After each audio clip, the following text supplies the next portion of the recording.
Hello, hello.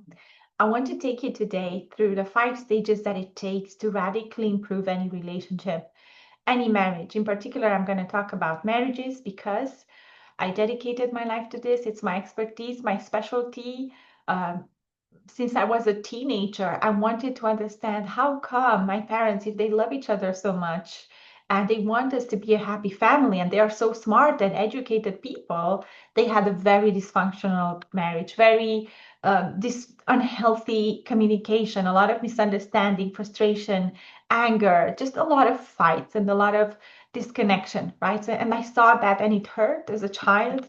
And then it stuck with me, and I dedicated my life to understanding how does that happen to people, to smart people who apparently want to have a happy, healthy family. How does that happen and how to transform it, how to make it happen, right? So I discovered that it's not about academic intelligence, it's about relational intelligence. It's such a different part of the brain, right? It's one part of the brain is for academic intelligence, the other is for emotional intelligence, and even more and even better, relational intelligence.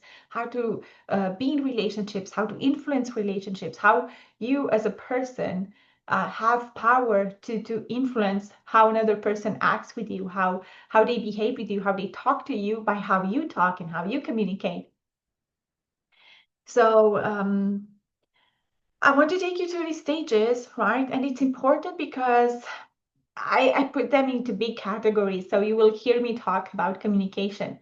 And yes, communication is important and we all know it, but then you go and try to say how you're not happy and that we should work on our marriage, we should work on you communicate that you should work on communication, but nothing comes out of it. So if you don't take the stages step by step, if you directly start with communication without regulating yourself, without understanding the differences between genders, if you don't understand that you have to connect first, if you start with the communication, it goes nowhere.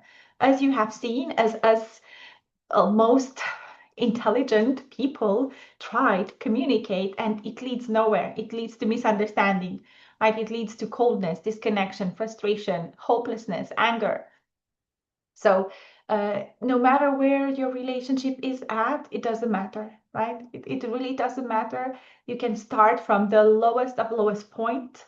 I don't do this because I think do this meaning work with couples who already divorced and then they want to be together again. So I think that if something happened, then just like let it go and look into the future. But I am sure, like with these skills I know, with the relational skills and understanding the differences between genders, I am sure I can make even a couple who they divorced and I don't know, they've been through a 10-year divorce process and they absolutely hate each other and call each other toxic and narcissist.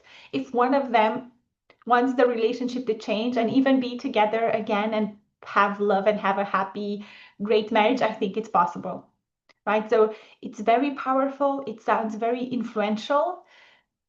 And it has to be in the hand of good people, of course, and in containers where it makes sense, in therapy, in coaching.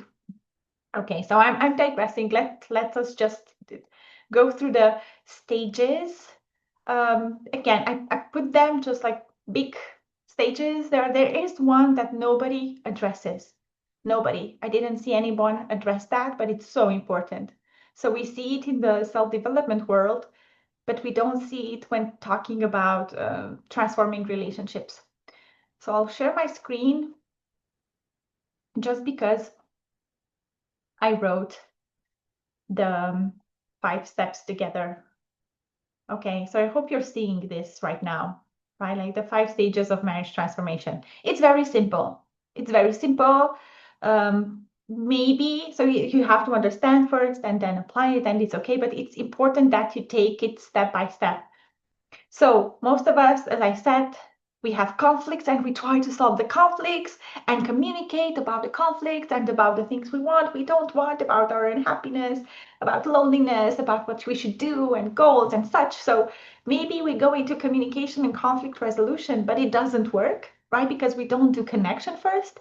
And even before connection, so to be able to really connect and do all the steps, you have to first understand biology and psychology of people, relationships, and especially, so that's why I wrote biology, the differences between genders. Yes, they are general because we're talking generally, right? I won't take some, there are exceptions here and there, but generally, biology dictates how our brain works, what our needs are, and most of disconnection and miscommunication and fights, so everything that comes after that understanding, comes from the fact that wives think that their husbands think exactly the same as them and have the exactly same needs, so they try to give them those things.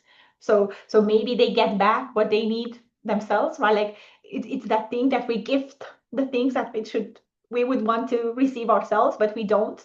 And then we make this connection and we don't understand, like, how come he doesn't like this because this is what I want, and how come he doesn't give it to me back, right? So this is where the most problems come from: the miscommunication, misunderstanding, fights that leads to a bad relationship in the end, like the little things we do every day, the little interactions every day.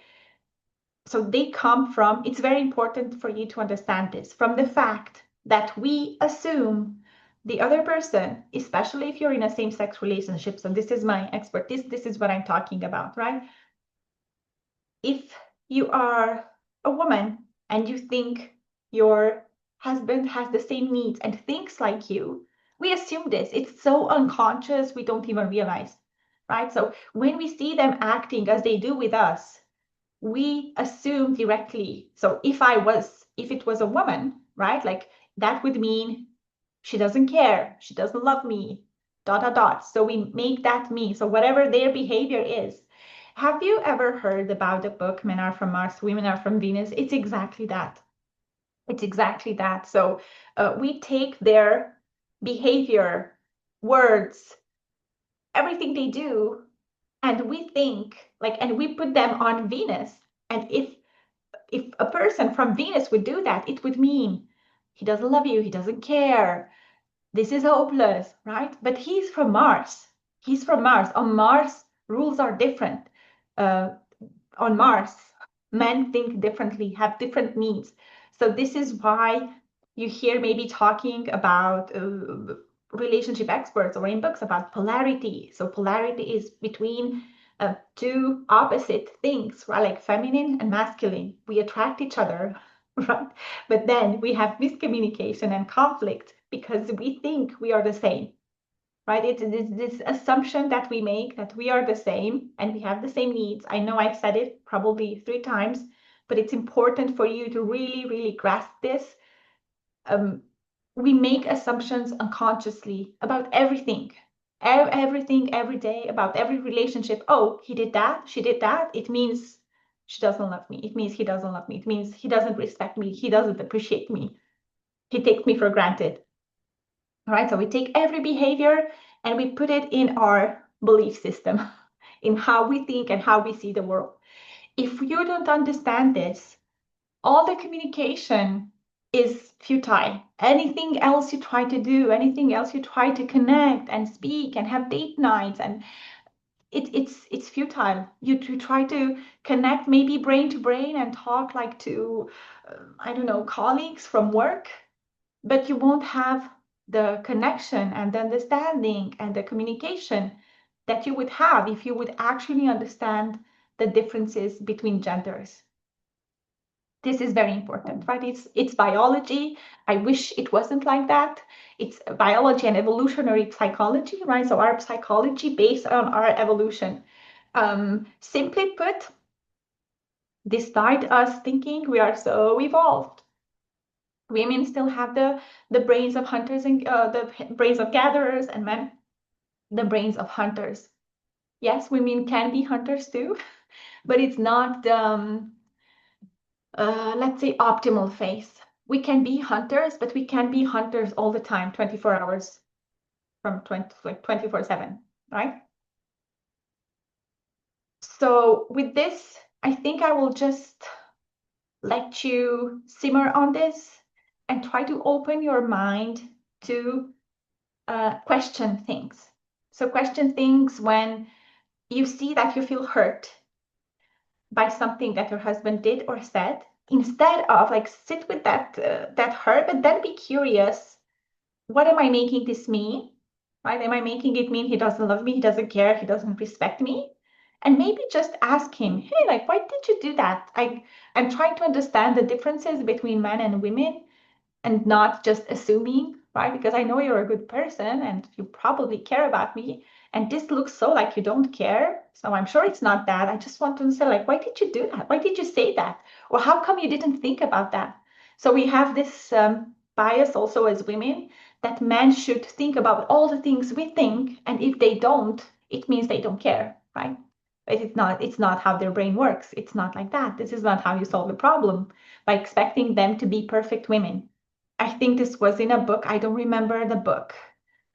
How women are expecting men to act and like a perfect woman, not any woman, a perfect, like the ideal case, right? So my invitation for this stage, if you're in this stage and really not like feeling constantly hurt and frustrated and thinking he doesn't love you, right? If you're in this phase, no, I don't think he actually doesn't love you, because if you are married and you're still together, a man doesn't pretend. So as women, we pretend and wear masks and sacrifice a lot.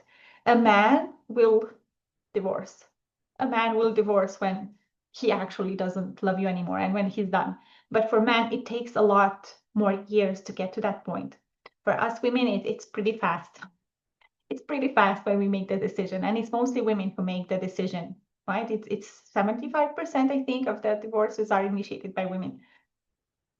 So if you are married and together and he's with you, then it means he loves you. I know you make it mean everything that he does, that he doesn't love you, but he does, right? So if he does love you and he acts like he doesn't love you in your translation, then ask yourself, what is the difference here? What is he trying to do? Right? What am I expecting? Just in this space, just be curious. Curiosity is key. So awareness of how you're feeling, what you're making it mean, right? Like what you're making it mean that he doesn't think about all the things that you think about, or he doesn't do all the jobs that you do in a home, or he doesn't act with the kids like you act, or he doesn't plan dates and he doesn't bring you flowers for Mother's Day. So whatever that is that you make it mean he doesn't love you, he doesn't care, be curious. What am I making it mean? What possibility is there? Ask him even, right? Like, what does it mean? Does it mean you don't love me or you don't care? You probably love me and care about me, but it looks like not in my world, in my translation, in my language. So remember, it's really like talking very, very different languages. We have different needs, um, different ways, different things that make us happy. For example, women seek connection, closeness, sameness. This is what we seek a lot. And this is what raises our estrogen levels. High estrogen levels means happiness for us. For men, connection, closeness, too much connection and closeness, nice. In the beginning, it's nice, but then too much estrogen, it makes them grumpy, passive aggressive, or depressed, right? So for men, too much estrogen, they need testosterone. They need to work out, do stuff alone or with the guys, or just watch sports or whatever raises their testosterone levels, right? So it's really biology and psychology behind this. The biology is that this need of women needing a lot more estrogen than men, and men needing a lot more testosterone levels than women. And then we have polarity, then we're both happy and we come together and we make the relationship bloom. And we give even more happiness to each other. But we cannot come to the relationship empty with not understanding ourselves, understanding relationships, understanding the opposite gender. So if you come empty, you will not receive anything in return. Like you will leave empty or even emptier if possible. Okay, so for the first stage, again, it's curiosity. I invite you to be curious. That connection, I mentioned what most of us do. We try to connect brain to brain, logic to logic.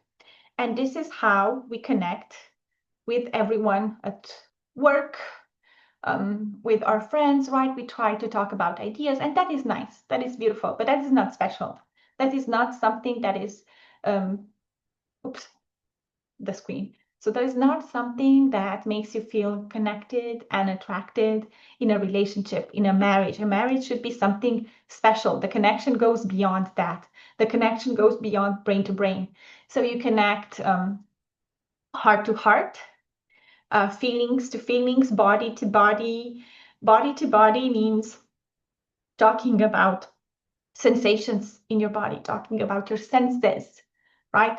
Um, Laughing together, like real deep belly laugh, just the presence of your body. It's a lot more than what's in the head, right? It's from the head down, from the neck down. It's connecting body to body by being present, by talking about the sensations, right? It's a lot more.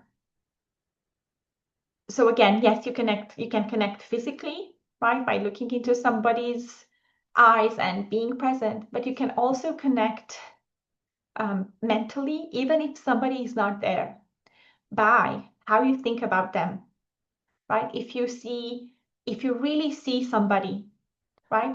Um, Most of us, what happens in marriage, most women, all they want in communication or in a conflict, they want to be understood. We want to be understood.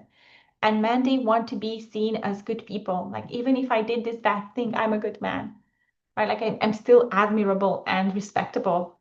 So you can connect to a man, for example, by seeing that he had good intention, that he is a good man, right? You chose this man, he is a good man that made a mistake, but you don't punish him for the mistake, but try to say, okay, how it felt to you without punishing, right? Without punishing and making the other person be the bad guy. This is what we do. This is like how we punish as women. I know I did it too, right? Like, you're the bad guy, you're the bad guy. So as soon as a man sees that you see him as the bad guy, he will be on defense and he will actually act like the bad guy. It's going to be a power struggle. It's alpha against alpha power struggle. You're not a team anymore. You're not connected anymore. So that is disconnection. That's over. So it's little things like this, right? If you don't, connection is also a part of that thing, understanding, right? Like really understanding and seeing the other person, not only you, me. I know this was, I did this in the worst ways possible, right? The child in me, it was only me. I need this, I need this. I have unfulfilled needs. Help me, see me, fulfill my needs. But if I don't do the same, if I don't try to understand the other person, again, this works for any relationship, right? Like, this is connection. Connection is, I see you, I hear you, I see your heart, I see what you're actually trying to say. For example, think about yourself when you're super angry, how beautiful it would be if somebody told you, whoa, it looks like you had a bad day, right? Instead of, how come you act like that? You're angry and yelling, you're crazy, right? Like, you don't want that. You just need a hug and somebody to tell you, like, just take 5 minutes, it's okay, I'm gonna do whatever, right? This is actually from one of my mentors, Esther Perel. She says that whenever somebody, so whenever we are acting bad, it's something circumstantial. Well, I had a bad day, I'm exhausted, I'm overwhelmed, I'm busy, I like had so many problems with this and that. But when our partner acts bad, it's something, it's characteristic to them. It's a label we give to them, right? Like, oh, he's passive aggressive, he's abusive, he's like that, he's like that. But when it's me doing the exact same thing, it's because I had a bad day. It's circumstantial. It's not me, right? So this is what we're all trying to get, I think. I like to be seen, right? And when you see somebody, you see there are good people acting bad because of circumstances. This is an exercise I give to couples in conflict. Well, what we do is make up excuses for us for ourselves. Well, I yelled because dot dot dot because I had a bad day. I'm just giving the smallest example. Then instead of giving excuses to yourself, give excuse to your partner. Well, he did that because he had a bad day, because he's exhausted. So it's okay. It's about him and his day. It's not about me. right? The same way we make up excuses for us, make up excuses for your partner. This is an exercise I give couples and they love it, right? Like it's reversing things. Okay, so you can only actually communicate after you connect. When you feel seen, when you feel that your partner sees you as a good guy, a good woman, a good guy, right? Then you can actually communicate. Then your heart is open, the mind is open, everything is open. But when you're not connected, you're closed, right? So even if you try to communicate with somebody who has a wall, it fires back, right? It backfires. It's futile. You can say the most intelligent uh, words, it will just backfire. There's no point. In communication, you also have to be very mindful of the differences again, right? Like as women, we like to talk about a lot of words, descriptive, talking about problems, solutions, blah, blah, blah, like making a big talk out of everything. And this makes us feel good and connected. For men, this is too much. This is too overwhelming. They need one problem at a time or one desire at a time. Tell me how to make you happy and I'll make you happy. Right? But tell me how or tell me what you want. And this is very hard for women to say what I want. Well, I don't know what I want. I'm thinking so much about everyone else that I don't know what I want anymore. I don't know. I don't know. Right? So, simple things like saying what you want instead of what you don't want.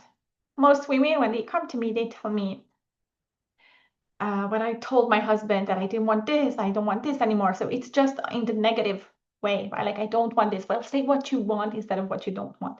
Say what would make you happy instead of how you feel alone and not happy. What do you want instead? Say exactly what you want, right? It's part of communication. It's part of being mature, knowing what you want and expressing it, knowing how to be in a relationship, to understand yourself, understand your partner, understand these dynamics, the polarity, the biology, the psychology. This is part of growing up, being mature, being in charge of your life, right? Connection and communication then leads to conflict resolution in the sense of if you have a good connection and communication, conflicts don't even happen, right? So maybe in the beginning, when you're doing work on your relationship, it may some conflicts still happen, but in the end, there will maybe just be some disagreements, things you don't agree on, but it's okay. And you can make them or speak in a way that you influence each other and see that it's a gift to have two sets of eyes, even if you're seeing two different perspectives, but together you have a bigger perspective on life. You don't want to have the same perspective on everything. This is what I thought. And this is what I wanted in the beginning, my husband to think like me and see things like me. But that's not an advantage. That's being close-minded, right? Like I cannot see everything. I'm happy that he gives me another perspective. I'm happy that we have two sets of eyes, two sets of ears and everything to see the world and perceive the world with more perspective from different points of view. So if you have good connection and good communication, conflicts don't even happen anymore, right? Again, even in situations where you disagree, you won't actually disagree. You will thank each other. Oh, tell me more. How come you see this? Okay, tell me more, and vice versa. And even if you say things differently, again, you accept it's a okay, together we have more perspective on the world, even if it seems very opposite, right? But of course, in the beginning, there's baggage, right? There are conflicts that happened so many times over and over and over that you need to at some point resolve them. You need to get to a resolution. So it's also a skill to resolve conflict or to reconnect after conflict. Disconnection is normal. We disconnect physically because we don't speak during the day. We work, we do other stuff with other people or just alone, right? And there's disconnection. But reconnecting after a fight or reconnecting after a moment of disconnection, that's a skill, right? The same way as connection is reconnection and conflict resolution. Trying to see the other person's point of view, having some rules for when things get heated up. Again, this is only for the beginning. When things get heated up, what are our rules? What will help us? Because then we both become children. We both become 8-year-olds fighting. and that's not helping. Like, we have to get to be to the parents of us and to be the adults who set some rules for when things get heated up. Okay, what do we do? Yes, maybe we take a break, but then we address it again. We don't just let it in ether and not talk about it anymore, because it will come up over and over again, right? It's a skill, right? Like everything I'm talking about, connection, communication, and conflict resolution, are soft skills, relational skills, how to relate to people. The same way, I don't know what your work is, the same way in work, you have to learn skills and abilities to do certain things, maybe doing something on the computer or making orders or I don't know what, right? Like whatever you're doing, it's a skill, right? Like the same way you learn skills for work, it's skills for life and skills for relationships. And in work too, we also learn soft skills, right? Like how to maybe lead a presentation, how to talk to your boss, how to talk to your employees. So this is also relational skills. We don't see that. We apply them maybe for work, or we see, oh, for work, you have to learn how to talk to a boss and an employee. But then nobody teaches us how to talk to your life partner. Nobody told us, right? Ideally, we had a great mother or grandmother who explained how things work. But most of us didn't have this luxury. Most of us didn't have the luxury of a healthy uh, couple role model, right? So we get some baggage from childhood, then we grow up, we bring the baggage to the relationship, and we don't know what to do. We don't know how to connect, how to communicate. And instead of the relationship growing, transforming into better, right? Like growing in love, it just goes into a downward spiral. It really doesn't have to be like this. It's simply learning some skills, learning relational skills the same way you do at work. It's as simple as that. And then the last one, the self-concept, it's something that nobody talks about in the relational skills area and relationship books and so on. It seems crazy to me. Maybe you heard about self-image, right? Like how you see yourself, how you see yourself in the context of your life, in the context of your marriage, in the context of your relationships. What you think about yourself, what you think you are capable of or not, affects the whole relationship. So if I think I have no power over my relationship, I won't even try. Maybe I will beg and nag, but I won't even try to do anything, right? If I think I'm a powerless victim in my relationships, right? If I think I have inherent feminine wisdom, it's in my genes, right? I'm just not practicing it. It's in my body, it's in my genes, it's in my DNA. I just have to practice it, rediscover it, learn it. Uh, it's not even learning it from scratch, it's rediscovering it. It's in our genes, right? How to influence people, especially men, right? It's just, I'm sorry, it sounds manipulative, but we have these skills as women, how to influence men. I won't say manipulate, but influence men into behaving and doing for us and giving to us the world, right? We are our ancestors had the power to make men go to war and sacrifice their lives for them and so on, and make art and make a lot of stuff for them, right? We kind of lost that. In the modern world, we got lost, like we lost the touch with that part of ourselves, right? So it's a great self-awareness and journaling exercise, right? Like how do you see yourself in the context of your relationship? What do you think about yourself? Do you think, for example, like the old myth that it takes two to repair a marriage? Well, if it takes two, I know I've been there, right? Like if you think it takes two, you will feel powerless because your partner doesn't want the same things you do, or doesn't want to change you want, or doesn't want to change things in the same way you want to change things by reading or doing a course or going to therapy together, right? Like if they don't want the same solution as you, then you're powerless, right? So this is the beliefs you have, what you think about yourself and about relationships in general, you have to ask yourself, does this serve me? Does it serve me to think like this? And unfortunately, thinking that things will only get better if your partner does the same things as you, it's very destructive. So this is a relationship that probably won't be transformed because it's waiting, it's powerlessness, hopelessness, right? It's just, I know I waited for at least a year, right? Even while studying relationships and couples and therapy, I was waiting for my husband to apply the same things that I was learning, right? So I won't apply them until he applies them. I won't stop criticism until he stops criticism. So it's very disempowering. I hope with these 5 things, I opened your mind a bit, just to knowing like these are the stages you have to go through in this order, right? Maybe the self-concept not. The self-concept actually applies to everything. I could have actually even started with self-concept. So self-concept, maybe it's not. I'm not sure where it stands. It can be in the beginning too. But mostly because I do it like this in my coaching.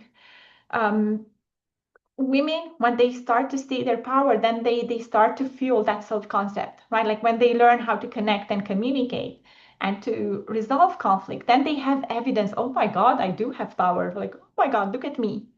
Ideally, like this is what we hear from law of attraction stuff, like what you think becomes real.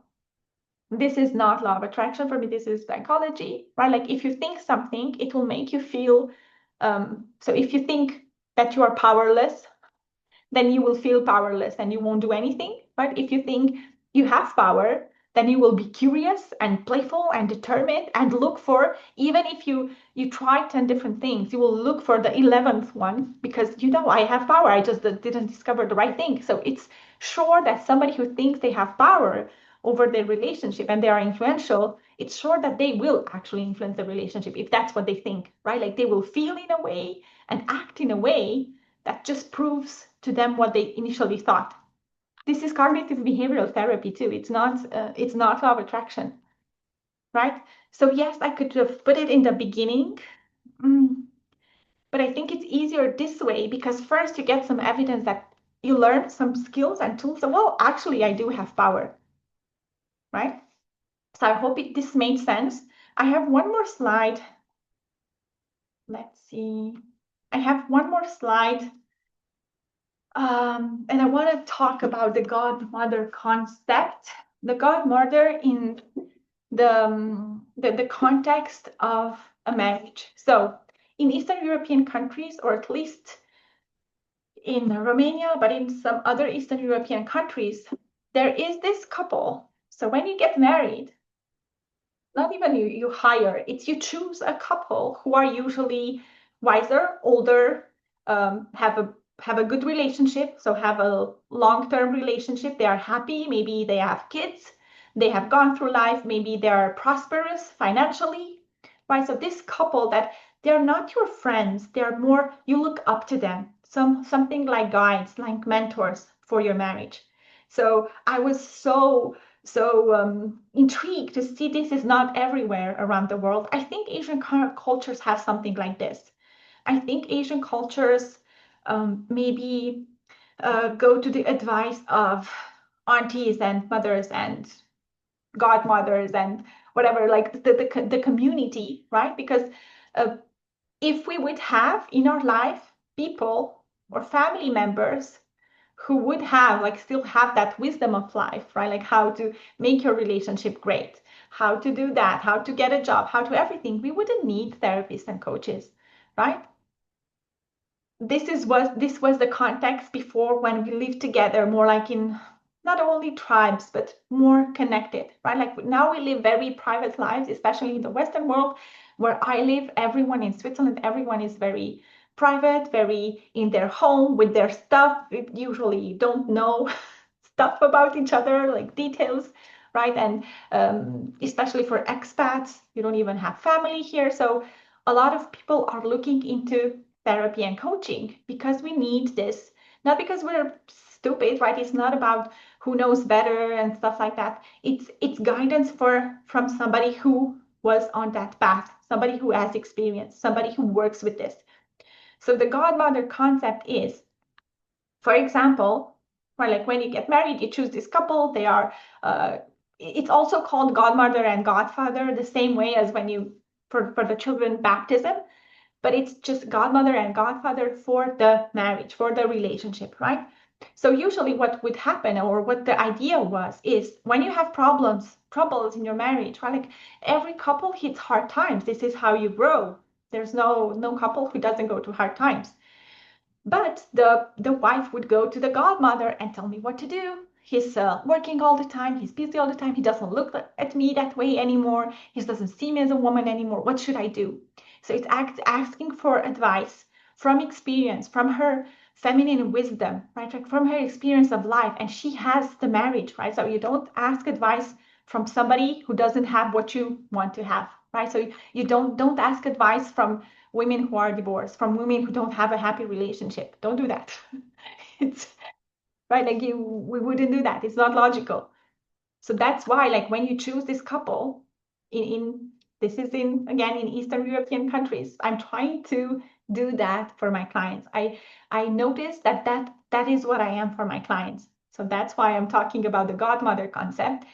It's more than being a therapist or coach, at least how I'm doing it, right? I'm going beyond. I'm thinking about them, praying about them, giving them advice, maybe talking to WhatsApp. It's not the usual therapy or coaching relationship, right? I saw that, oh my God, I am actually their godmother. This is what I'm doing, right? Like it's not because I'm smarter. I actually think all my clients are smarter academically than me, right? I'm just further away. I dedicated my life to relationships, to marriage, to transforming things.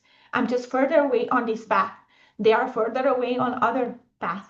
This doesn't matter, right? It's just in the relationship area, I have the relationship that I couldn't even dream of, right?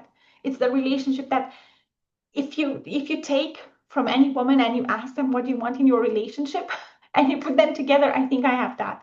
But I worked for it. Like this is what I dedicated my life to, right? So I know how to get there. I have it, right? I'm in integrity with what I have, the relationship I have, and I love to give new perspective, advice, strategies. I like this wisdom that I got, not it's I rediscovered it because it was in my DNA, right? Like it's for any woman, but also with experience from my personal experience, then my professional experience, because this is what I do. And I just saw myself, oh my God, it's like I'm a godmother to these women, right?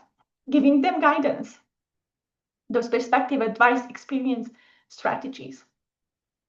So the point was, if this makes sense to you, right? If the godmother concept makes sense to you, it's not about you looking up to me or you looking up to somebody. It's we're creating things shoulder to shoulder.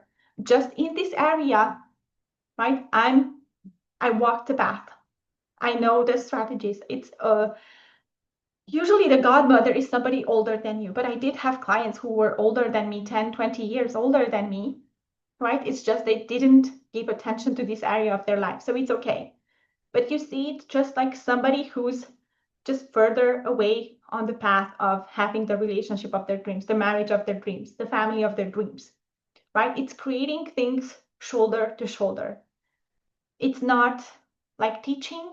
It's not like therapy, only giving you some stuff, but then leaving you alone or not caring, right? It's not like friendship. Friendship is more caring and oh, for you. It's not mothering. It's shoulder to shoulder, shoulder to shoulder. It's powerful, right? Like you're in your power. I'm in my power. I can give you that wisdom, new perspective, strategies, advice, and I trust you, right? That you also do it. Like I show you the way, maybe the way, because this on this path I'm further away. I show you when you do it.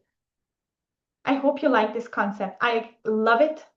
I didn't even see it when I was living back in Romania 10 years ago, how powerful this is. And I'm sure Asian cultures have something similar with aunties.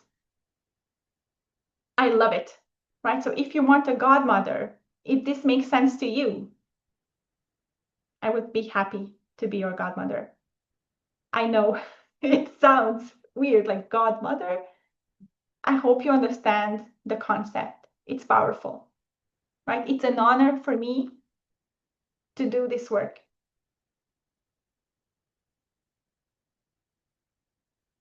It's an absolute honor to do this work. It's beautiful. It's beautiful. It gives you energy. I really actually love to be a godmother. I work with couples too, but I have to admit, just working with the women is something on a different level. It's such on a different level, right? Like we can talk about all the things. When I have couples, I have to keep them together and being in a bubble together. I cannot tell them like, hey, you do this, hey, you do this. I cannot label them. I cannot do something. I cannot tell the woman, hey, you can actually manipulate him to do that very easily. I cannot say that. It's a bit savage. That's why it's a bit maybe not even in line with therapy. I love therapy. I love coaching.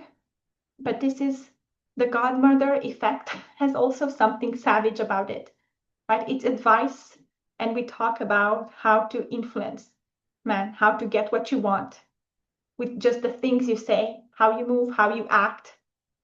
Mostly just by saying things differently, by communicating things differently, by seeing yourself in a different light, like seeing the power that you have in your relationship, in any relationship actually. But again, my expertise, my strategy, the love of my life is love relationships, right? I would love to be a godmother. See you in the next video. This is what I had for you. Bye bye.